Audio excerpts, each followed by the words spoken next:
وسلم اللهم صل على محمد وعلى آل محمد كما صليت على إبراهيم وعلى آل إبراهيم إنك حميد مجيد اللهم بارك على محمد وعلى آل محمد كما باركت على إبراهيم وعلى آل إبراهيم إنك حميد مجيد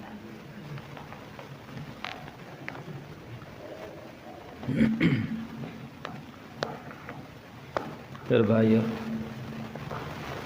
معراج کا واقعہ بیان ہو رہا تھا، گزشتہ جمعے میں پہلا حصہ بیان ہوا۔ تو معراج حضور صلی اللہ علیہ وسلم کا بہت بڑا معجزہ ہے، اور اللہ تعالیٰ نے اس میں قرآن پاک میں اللہ نے فرمایا سبحان الذی اسری بعبدہ لیلا من المسجد الحرام الی المسجد الاقصی، بہت بابرکت ذات ہے جس نے اپنے بندے کو سیر کرائی، پاک ذات ہے اللہ تعالیٰ کی جس نے اپنے بندے کو سیر کرائی مسجد حرام سے مسجد اقصی تک۔ مسجد اقصی کو کون سی؟ الذی بارکنا حولہ، کہ مسجد اقصی وہ ہے کہ جس کے ارد گرد اللہ کی رحمتیں اور برکتیں نازل ہوتی ہیں۔ یہ سرزمین انبیاء ہے، بہت سارے انبیاء کرام اس زمین مقدس میں مبعوث ہوئے۔ ابراہیم علیہ السلام بھی عراق سے ہجرت کر کے ملک شام کی طرف گئے۔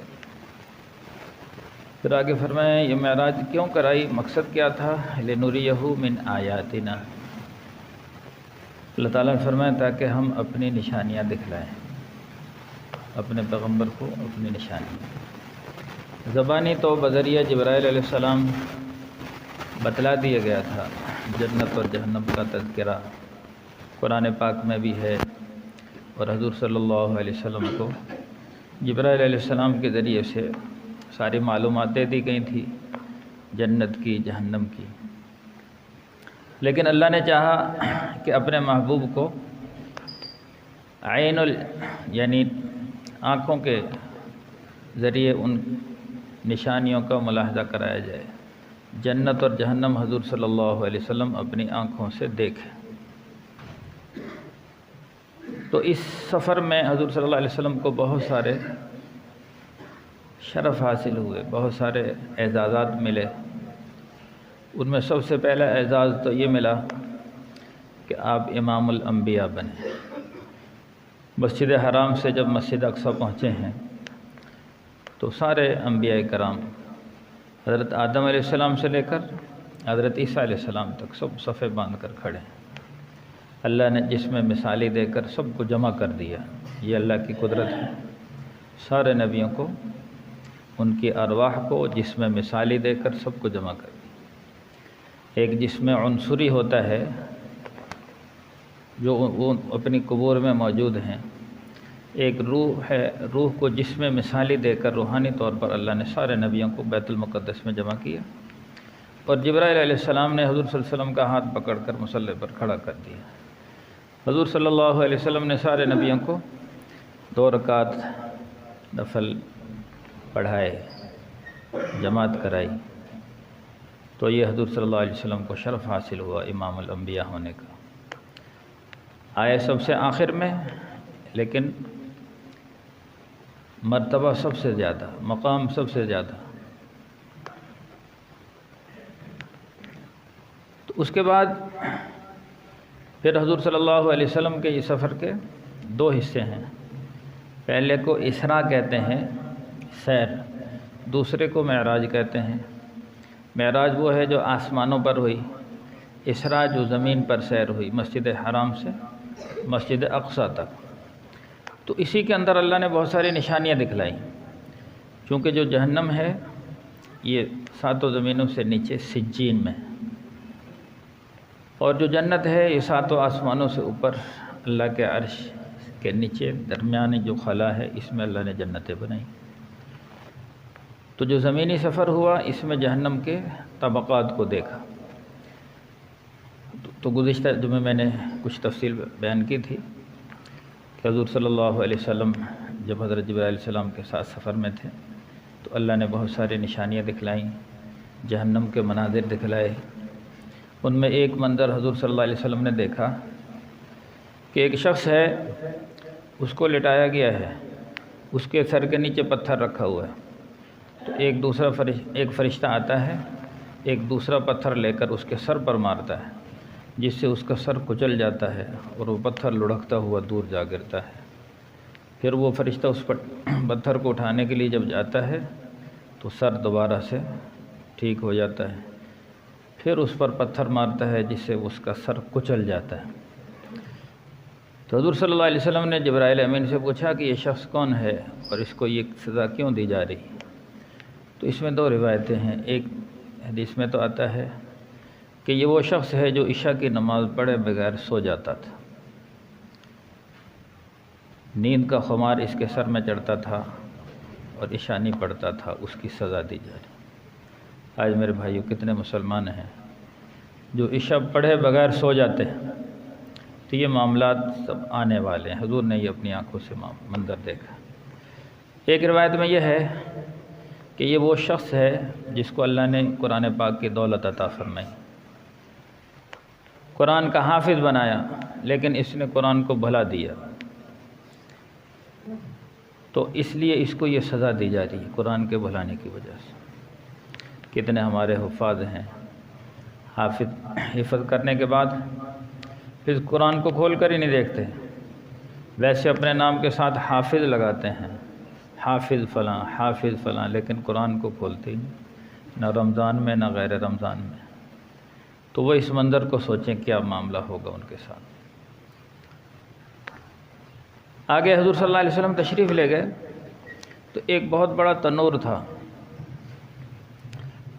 تو اس میں آگ جل رہی ہے اور انسان اس میں ننگے مرد ننگی عورتیں پتنگوں کی طرح، جب آگ تیز ہوتی ہے وہ اوپر چلے جاتے ہیں، پھر آگ آہستہ ہوتی ہے وہ نیچے زمین میں، بہت سارے انسان اس میں جل رہے ہیں۔ تو حضور صلی اللہ علیہ وسلم نے جبرائیل علیہ السلام سے پوچھا یہ کون لوگ ہیں؟ فرمایا کہ زنا کرنے والے مرد اور زنا کرنے والی عورتیں، ان کو یہ سزا دی جا رہی ہے اور یہ قیامت تک ان کو سزا دی جائے گی۔ آگے حضور صلی اللہ علیہ وسلم تشریف لے گئے تو کیا دیکھتے ہیں کہ ایک شخص ہے، اس کے گالوں کو چیرا جا رہا، ایک فرشتہ اس نے بڑی چھری لی ہوئی ہے اور اس کے ایک گال کو چیرتے ہوئے گدی تک لے جاتا ہے، پھر دوسرے گال کو چیرنا شروع کرتا ہے، چیرتے چیرتے یعنی منہ سے شروع کرتا ہے اور گدی تک چیرتا ہے، پھر پہلا گال ٹھیک ہو جاتا ہے۔ تو اس طرح اس کو سزا دی جا رہی ہے۔ پوچھا یہ کون شخص ہے؟ بتلایا گیا یہ ہے چغل خور، ادھر کی ادھر لگاتا تھا، ادھر کی ادھر۔ آج کل یہ غیبت کرنا، چغل خوری کرنا، اس کو بڑا فن سمجھا جاتا ہے، اور بعض لوگ اس کے بڑے ماہر ہوتے ہیں، اس ادھر کی بات ادھر سنی ادھر، اور اس کو معمولی بات سمجھتے ہیں۔ بڑا سخت گناہ ہے غیبت کرنا، چغلی کرنا، لوگوں کو لڑانا، ایک دوسرے کی برائیاں دیکھنا، برائیاں بیان کرنا۔ حضور صلی اللہ علیہ وسلم نے فرمایا الغیبۃ اشد من الزنا، جو غیبت ہے یہ زنا سے بھی بدتر ہے۔ تو یہ سخت سزا قرآن میں ہے، وَلَا يَغْتَبْ بَعْضُكُمْ بَعْضًا، ایک دوسرے کی غیبت نہ کیا کرو۔ أَيُحِبُّ أَحَدُكُمْ أَن يَأْكُلَ لَحْمَ أَخِيهِ مَيْتًا فَكَرِهْتُمُوهُ وَاتَّقُوا اللَّهَ، غیبت نہ کیا کرو۔ کیا تم میں سے کوئی یہ شخص پسند کرتا ہے کہ اپنے مرے ہوئے بھائی کا گوشت کاٹ کاٹ کے کھائے؟ حالانکہ اس کو ہر بندہ ناپسند کرتا ہے، کافر بھی نہیں پسند کرتا اس۔ تو فرمایا غیبت کرنا ایسے ہی اپنے مسلمان بھائی کے گوشت کھانا۔ اللہ سے ڈرو اور غیبت سے بچو۔ اس کے بعد حضور صلی اللہ علیہ وسلم آگے تشریف لے گئے تو کیا دیکھا کہ ایک شخص ہے، اس کی لمبی زبان نکلی ہوئی ہے، اس کی زبان کو کینچیوں سے کاٹا جا رہا ہے۔ تو پوچھا یہ کون شخص ہے؟ بتلایا یہ شخص جھوٹ بولتا تھا، اس زبان کا غلط استعمال کرتا تھا، تو آج اس زبان کو کاٹا جا رہا۔ پھر بھائیو یہ جو زبان ہے یہ عمل کی مشین ہے، انسان چاہے تو اس سے بہت ساری نیکیاں کر سکتا ہے، ذکر کرے، تلاوت کرے، دعوت دے، اللہ کی بڑائی اور عظمت بیان کرے تو نیکیاں ہی نیکیاں۔ اسی زبان سے جھوٹ بولے، غیبت کرے، کسی پر تہمت لگائے، اور گالی گلوچ کرے تو یہی زبان ناپاک ہو جاتی، گندی ہو جاتی ہے اور گناہوں کی مشین بن جاتی ہے، نام اعمال سیاہ کر ڈالتی ہے۔ اس لیے حضور صلی اللہ علیہ وسلم نے فرمایا 2 چیزوں کی ضمانت دے دو، ان کا صحیح استعمال کرو گے میں تمہیں جنت کی بشارت سناتا ہوں۔ ایک وہ جو 2 جبڑوں کے درمیان میں ہے، ایک وہ جو 2 رانوں کے درمیان میں ہے۔ کیا مطلب کہ زبان کا صحیح استعمال کرو گے اور شرمگاہ کا صحیح استعمال کرو گے تو جنت کی بشارت، اور اگر زبان کا اور شرمگاہ کا غلط استعمال کیا تو جہنم ہے۔ تو یہ سزا دی جا رہی تھی زبان کے غلط استعمال کرنے والوں کو، زبان کو کینچیوں سے کاٹا جا رہا۔ آگے گئے، حضور صلی اللہ علیہ وسلم تشریف لے گئے، کچھ لوگوں کو دیکھا کہ ان کو گلا سڑا ہوا گوشت کھلایا جا رہا ہے جس میں کیڑے پڑے ہوئے، بدبودار۔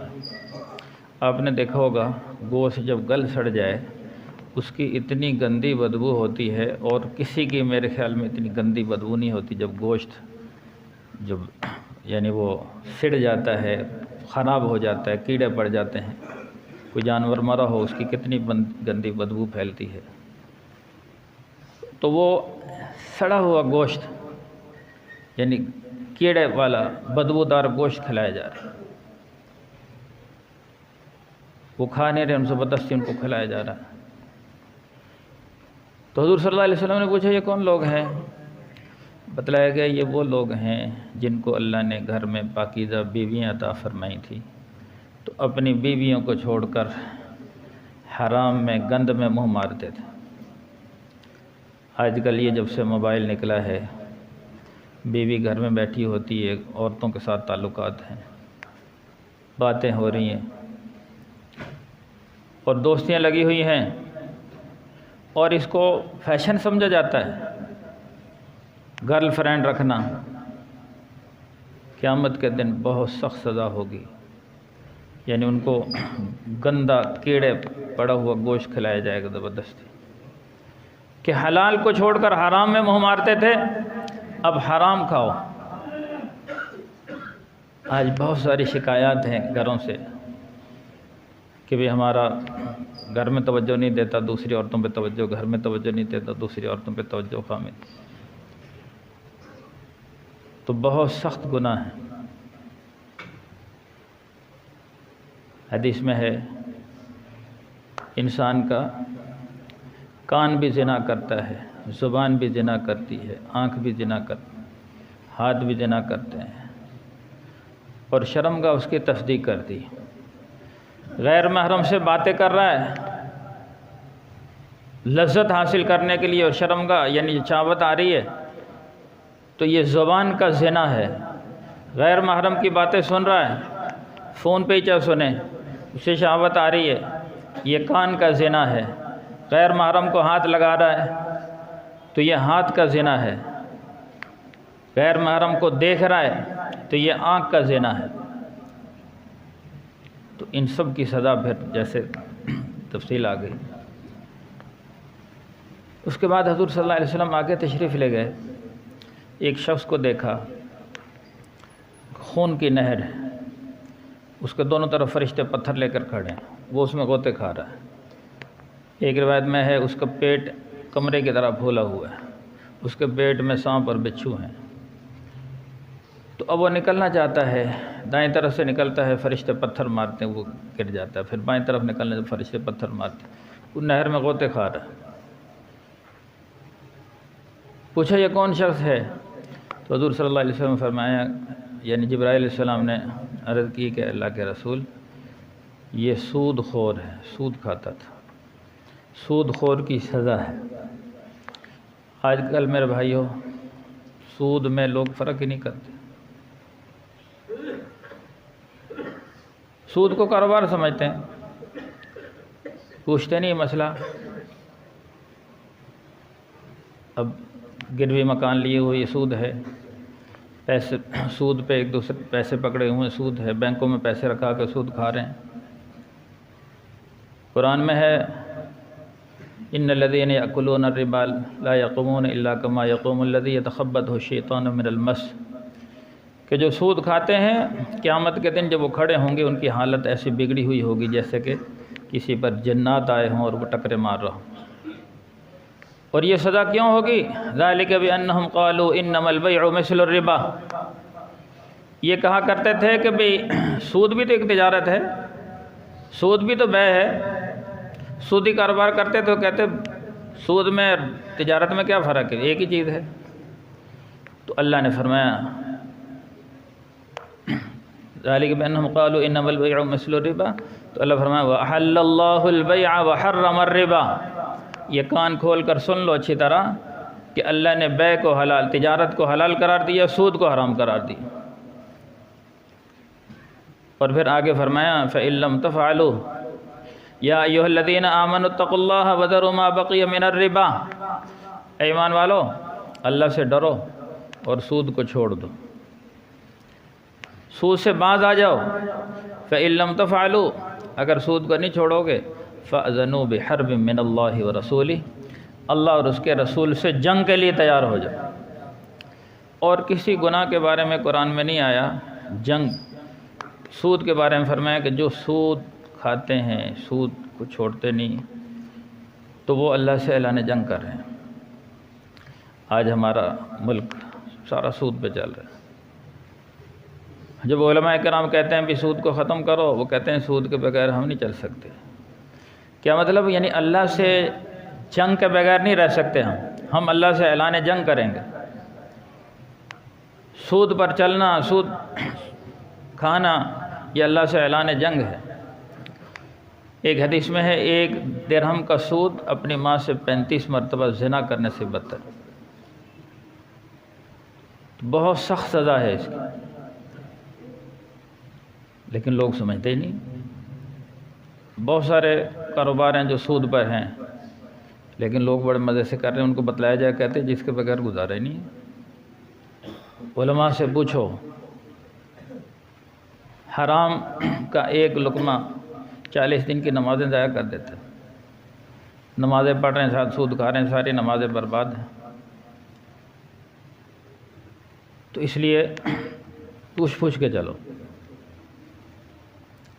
صدقہ اور خیرات میں برکت ہے۔ یمحق اللہ الربا ویربی الصدقات۔ آج لوگ سمجھتے ہیں سود سے مال بڑھتا ہے، صدقہ اور زکوٰۃ دیں گے مال گھٹے گا، تو اللہ تعالیٰ فرما رہے ہیں سود مال کو مٹاتا ہے، تباہ کر دیتا ہے۔ کتنے لوگ ہیں جنہوں نے سودی کاروبار کیے، سب کچھ راس ہی ختم کر بیٹھے۔ اور جو آدمی حق حلال کا تھوڑا کاروبار کر لے، اس میں صدقہ خیرات کرتے رہے، اللہ اس کے مال کو بڑھاتے ہیں، دنیا میں بھی بڑھتا ہے اور آخرت میں بھی۔ آگے حضور صلی اللہ علیہ وسلم تشریف لے گئے، یعنی اس طرح جہنم کے یہ بہت سارے طبقات حضور صلی اللہ علیہ وسلم کو دکھلائے گئے۔ اس لیے میرے بھائیوں، یہ ساری چیزیں حضور صلی اللہ علیہ وسلم اپنی آنکھوں سے دیکھ کر آئیں اور ہمیں بتلائے، تو ان تمام گناہوں سے بچنا ہے۔ اس کے بعد پھر حضور صلی اللہ علیہ وسلم کو معراج ہوئی، یعنی آپ کے لیے ایک سیڑھی لگائی گئی، اور اس سیڑھی پر چڑھ کر بڑی تیزی سے حضور صلی اللہ علیہ وسلم جبرائیل علیہ السلام آسمانوں پر گئے۔ پہلے آسمان پر حضرت آدم علیہ السلام سے ملاقات ہوئی۔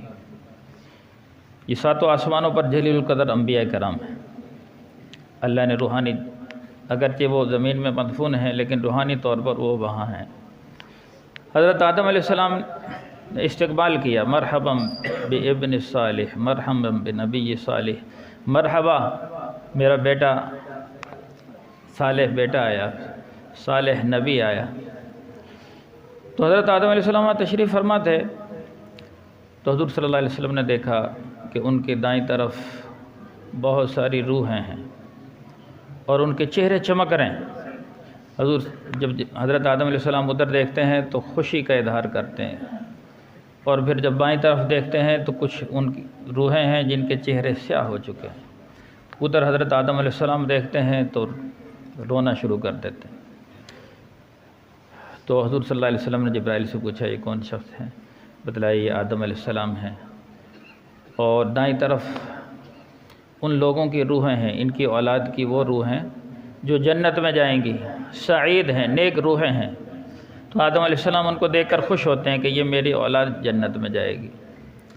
اور جب بائیں طرف دیکھتے ہیں تو وہ بدبخت روحیں ہیں، شقی، جو جہنم میں جائیں گی ان کے چہرے سیاہ ہیں، ان کی طرف دیکھ کر روتے ہیں کہ یہ میری اولاد جہنم میں جائے گی، ہمیشہ کے لیے جہنم میں۔ تو پھر اس کے بعد دوسرے آسمان پر حضرت عیسیٰ علیہ السلام سے ملاقات ہوئی، تیسرے آسمان پر حضرت یحییٰ علیہ السلام اور حضرت یوسف علیہ السلام سے ملاقات ہوئی، چوتھے آسمان پر حضرت ادریس علیہ السلام سے ملاقات ہے، پانچویں آسمان پر حضرت ہارون علیہ السلام سے ملاقات ہے، چھٹے آسمان پر حضرت موسیٰ علیہ السلام سے ملاقات، اور ساتویں آسمان پر حضرت ابراہیم علیہ نبینا علیہ السلام سے ملاقات ہے۔ تو جب ساتویں آسمان پر حضور سارے نبیوں نے استقبال کیا، لمبا واقعہ مختصر یہ ہے، سارے نبیوں نے استقبال کیا تو حضرت ابراہیم علیہ السلام نے کھڑے ہو کر استقبال کیا، جیسے ہمارے یہاں بیت اللہ ہے، بیت اللہ کی سیدھ میں آسمانوں پر بیت معمور ہے جس کا فرشتے طواف کرتے ہیں۔ تو حضرت ابراہیم علیہ السلام بیت معمور کے پاس بیٹھے ہوئے تھے، انہوں نے کھڑے ہو کر استقبال کیا، مرحبا بنبی صالح، مرحبا بابن صالح، مرحبا کہ نیک بیٹا آیا، مرحبا نیک نبی آیا۔ تو اس کے بعد حضرت ابراہیم علیہ السلام کا صرف ایک پیغام سنانا، باقی تفصیل آئندہ۔ تو حضرت ابراہیم علیہ السلام بہت خوش ہوئے، خوشی کا اظہار کیا اور فرمایا کہ جب آپ جاؤ اپنی امت سے میرا سلام عرض کر دینا۔ حضرت ابراہیم علیہ السلام نے حضور صلی اللہ علیہ وسلم کے ذریعے ہمیں سلام بھیجا، اور حدیث میں جب بھی یہ سلام سنیں ہمیں جواب دینا چاہیے وعلیہ وعلیکم السلام۔ اور دوسرا فرمایا کہ اپنی امت کو یہ پیغام دے دینا، جو جنت کی زمین ہے بڑی زرخیز ہے، بڑی زرخیز زمین ہے، لیکن ہے چٹیل میدان، اگر اس کو آباد کرنا چاہتے ہو اور اس کو سرسبز شاداب دیکھنا چاہتے ہو، اس میں باغات لگانا چاہتے ہو تو اللہ کا ذکر کثرت سے کریں۔ ہر ایک دفعہ سبحان اللہ کہیں جنت میں پھلدار درخت لگتا ہے، دوسری دفعہ سبحان اللہ کہیں جنت، روزانہ 100 دفعہ سبحان اللہ کہیں 100 درخت لگ جاتے ہیں۔ عبادات کے ذریعے سے اس میں آبادی ہوگی، اس میں محلات تعمیر ہوں گے، ذکر کے ذریعے سے اس میں باغات لگیں گے۔ تو یہ حضرت ابراہیم علیہ السلام کا پیغام ہے، اس پر ہمیں عمل کرنا چاہیے، فارغ اوقات میں کثرت سے ذکر کرنا چاہیے۔ حدیث میں ہے جنتی جنت میں جانے کے بعد کسی چیز کا افسوس نہیں ہوگا بجز ان لمحات کے جو اللہ کے ذکر کے بغیر گزرے ہوں گے، ان پر افسوس کریں گے کاش کہ میں اس میں زیادہ سے زیادہ ذکر کر لیتا۔ آج ذکر کرنے کا کتنا اجر و ثواب ہے، باقی